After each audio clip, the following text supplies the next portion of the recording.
me again. If you watched my last video, you'll hear the story about my onesie that I am so graciously letting you experience with me.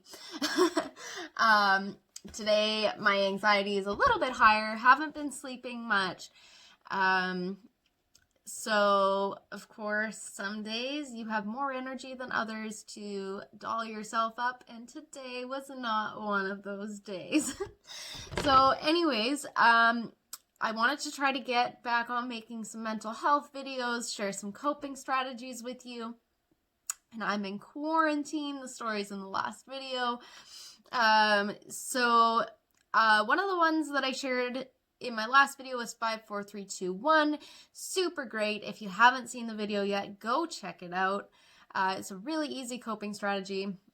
But for the sake of this video, I wanted to talk about expressing your anxiety or depression, expressing your emotions through a variety of different mediums. So yesterday I had a counseling appointment. And my counselor challenged me to draw my anxiety. She asked if I was artsy, and I said, yeah, I like drawing and painting and whatever. And she was like, okay, well, try drawing your anxiety. She's like, I think it would really help you to recognize subconscious emotions and just to bring awareness to what thoughts are caused by your anxiety and what thoughts are not rational, so that when those thoughts come up, you're able to readjust your thoughts. And so, like, if you've seen my other videos, I talk about recreating those pathways, and that's what she suggested I do through art. So it was not an easy task trying to figure out a way to express your anxiety and show your emotion through art in that way, especially such a vulnerable way, was really difficult.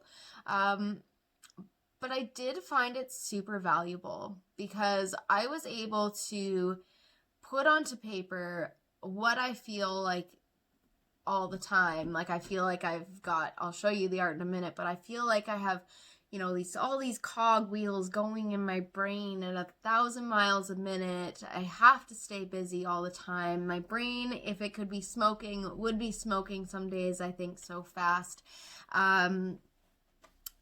Sometimes I think so fast I can't even find the right words to say, and that's not something that was ever typical of me prior to anxiety. I've always been a really great speaker. I've always been quite intelligent. I've had a really great vocabulary.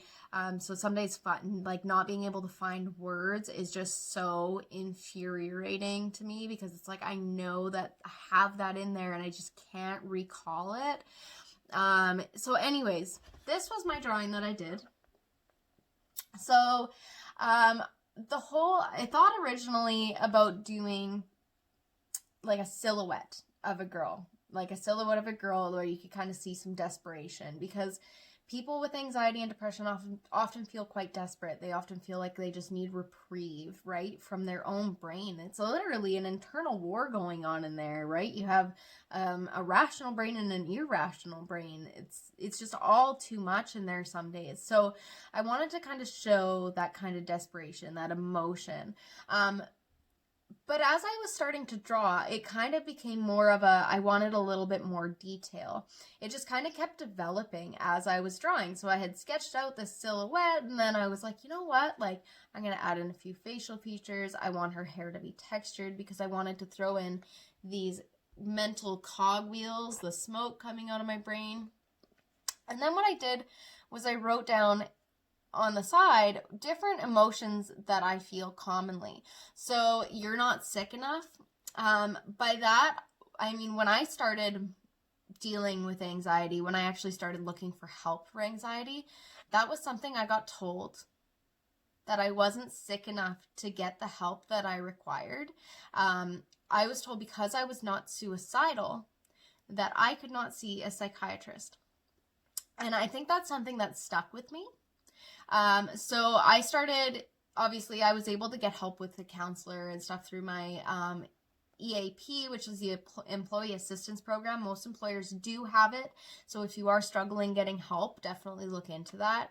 But I often, because I work in mental health, I see some very severe cases. And so I often think to myself, like, you're not sick enough to warrant being off work. Like, you're not as severe as the cases that you see. Like, why is this, like, so debilitating for you when there's people that go through so much more and those kinds of things. And it's really an irrational thought because everybody experiences things differently. And maybe I haven't had the same traumas as somebody else, but my anxiety does affect me as negatively as somebody with a more severe case in some instances, right? Like, especially with what I do for work, I can't go into work with anxiety and try and be expected to help somebody else level out if they're having an episode, if they're having a panic attack, because that might trigger me. So, I mean,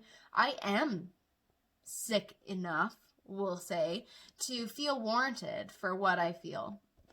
Like, I shouldn't have to try to justify that I am sick enough to be off work, because I am. I would not be able to do my job in my current state.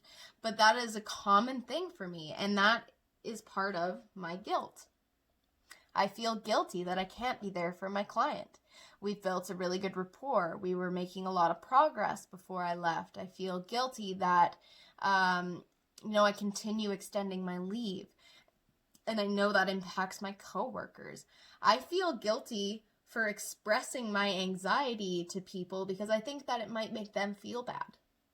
So there's a lot of guilt with my anxiety and so on and so forth. But so, I mean, I've felt there's times when I feel scared. Obviously, like I said, I don't sleep well. I'm always tired. My brain's always running 300 miles per hour. I can't slow it down. So yeah, I mean, that sucks. I'm always tired. I feel defeated a lot of days. Like, I feel like, especially with my education, for me, this is where this kind of comes in. I feel so educated.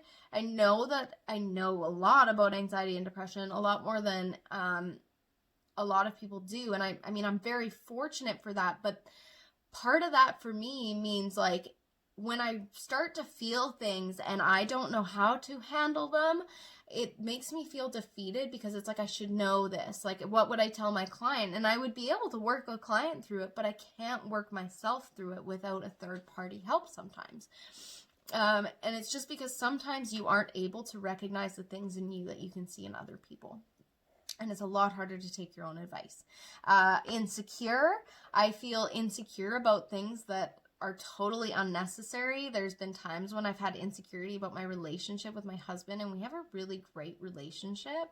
I know that he loves me to bits and pieces, that he is totally supportive of my mental health journey and of me being off work. But for whatever reason, I feel insecure about that sometimes. And that's, again, it's an anxietal thought. It's not necessarily warranted. I feel wrong about the way I feel. I feel restless. I can't stop moving. So anyways, that is my first picture that I've done. It has encouraged me to kind of do a series. I'm just trying to come up with ideas because I found this so impactful for myself. So I highly encourage trying to draw your anxiety if you have artistic skills. You could also maybe even like do a collage. Go online and find pictures that you feel express your anxiety. Like, oh, that totally looks like me during a panic attack, or whatever it may be. What describes what you feel? And you can make a collage of it. You could journal, obviously. Journaling and writing down your feelings would be great. Maybe try writing poetry, try writing a short story, whatever feels right. Try it. Because really, like, the more awareness you bring to that, now when I start to think to myself, you're not sick enough, because I've brought recognition to it, I can try to shut down that thought.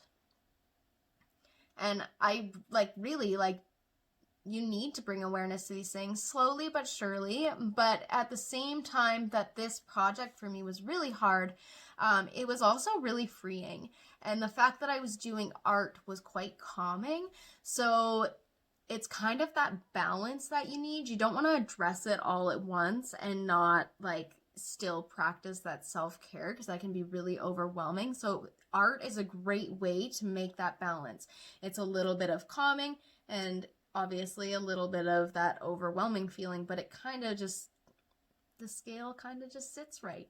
So give it a try. It might be a really effective technique for you. Maybe you're like, you're crazy, I am not a good artist, but I highly recommend at least trying to write down and describe your anxiety because, like I said, bringing awareness to those thoughts is going to help you to counteract those thoughts.